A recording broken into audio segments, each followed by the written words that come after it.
Assalomu alaykum hurmatli vatandoshlar va odatdagi yangiliklarimizni boshlaymiz. Boshlashdan oldin katta iltimos, meni ko'rayotgan bo'lsangiz, podpiskani bosinglar. Podpiska bizning kanalimizga rivojlanishiga juda ham yordam beradi. Iltimos, shuni bosib qo'yinglar. Moskva hamda Moskva oblasti va Sankt-Peterburgdagi hamyurtlarimizga 10 yillik stajiga ega ishonchli dokument xizmatlarini taklif qilamiz. Registratsiya va uni продление qilish, трудовой договор, уведомление, spravkalar, проверка bazalar xizmatlari mavjud. Muhim eslatma, Amina ilovasi to'liq ishlamaganligi sababli registratsiya qilmaganlar zudlik bilan ushbu xizmatdan foydalaning. Hoziroq ekrandagi raqamlarga qo'ng'iroq qiling yoki WhatsAppdan yozing. Assalomu alaykum. Rossiyada nelegal 2025 operatsiyasi boshlandi. Bugundan e'tiboran Rossiyada nelegal 2025 federal keng qamrovli tezkor profilaktik operatsiyasining ikkinchi bosqichi boshlandi. Eslatib o'tamiz, noqonuniy operatsiyasi har yili ikki bosqichda Rossiya Ichki ishlar vazirligi tomonidan Rossiya Federal xavfsizlik xizmati, Rosfinmonitoring va kollektiv xavfsizlik shartnomasi tashkilotiga a'zo davlatlarning vakolatli organlari bilan hamkorlikda o'tkaziladi. Tadbirning asosiy maqsadi noqonuniy migratsiyaga qarshi kurashish va migratsiya qonunchiligini, jumladan uchinchi davlat fuqarolari tomonidan buzilish holatlarini aniqlash va oldini olish. Nelegal operatsiyasi birinchi marta 2008-yilda o'tkazilgan. Primoriya o'lkasi muhojirlarni ishga joylashtirish qoidalarini kengaytirishni rejalashtirmoqda. Mintaqaviy hokimiyat xorijliklarning ishlashi taqiqlanadigan kasblar va tarmoqlar ro'yxatini sezilarli darajada kengaytirish niyatida. Hozirda 36 ta shunday sektor mavjud bo'lsa, tez orada bu raqam 89 taga yetishi mumkin. Asosiy o'zgarishlar savdo sohasiga tegishli.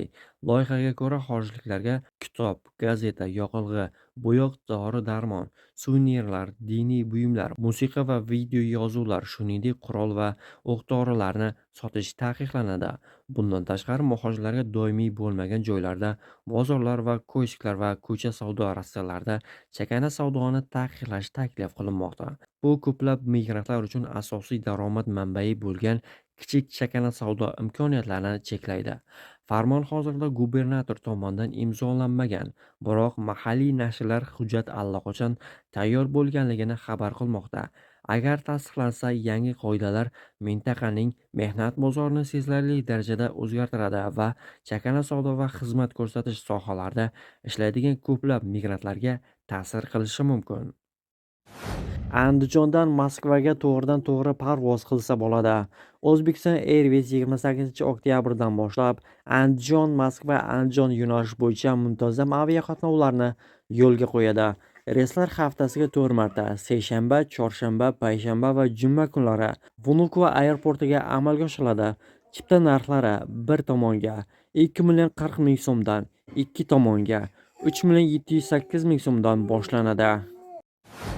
Rossiya va Tojikiston o'rtasida mehnat migrantlari bo'yicha yangi kelishuv imzolandi. 9 oktyabr kuni Dushanbeda bo'lib o'tgan uchrashuvda Rossiya prezidenti Vladimir Putin va Tojikiston prezidenti Emomali Rahmon mehnat muhojirlari bo'yicha bir necha muhim hujjatlarga imzo chekdi. Yangi kelishuvga ko'ra, Tojikiston fuqarolari Rossiyaga ishlash uchun kirishdan oldin tibbiy ko'rikdan o'tishi shart bo'ladi. Shuningdek, 2019-yilda tuzilgan Tojikiston fuqarolarini vaqtincha ishga jalb etish haqidagi hukumatlararo bitimga o'zgartirishlar kiritildi. Bundan tashqari, ikki davlat migratsiya masalalari bilan shug'ullanuvchi idoralar faoliyatini muvofiqlashtirish bo'yicha ham yangi kelishuv tuzdi.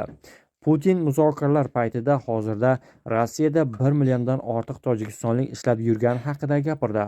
Ular qurilish, uy-joy xo'jaligi, transport va logistika sohalarida mehnat qilib, Rossiya iqtisodiyotiga katta hissa qo'shayotganini ta'kidladi. Putin 8 oktyabr kuni davlat tashrifi bilan Tojikistonga kelgan, uning safari 3 kun davom etdi. Rossiya iqtisodiy rivojlanish vaziri Maksim Reshetnikov sentyabr oyida mamlakat qaytish migratsiyasi tizimiga o'tayotganini aytgan. Uning so'zlariga ko'ra, mehnat muhojirlari kelib ishlab pul topib, keyin yurtiga qaytishi to'g'ri yo'l hisoblanadi. Yangi kelishuvlar rasmiylarning so'zlariga ko'ra, mehnat muhojirlari uchun qonuniy ishlash va tibbiy xavfsizlikni ta'minlashga yordam beradi.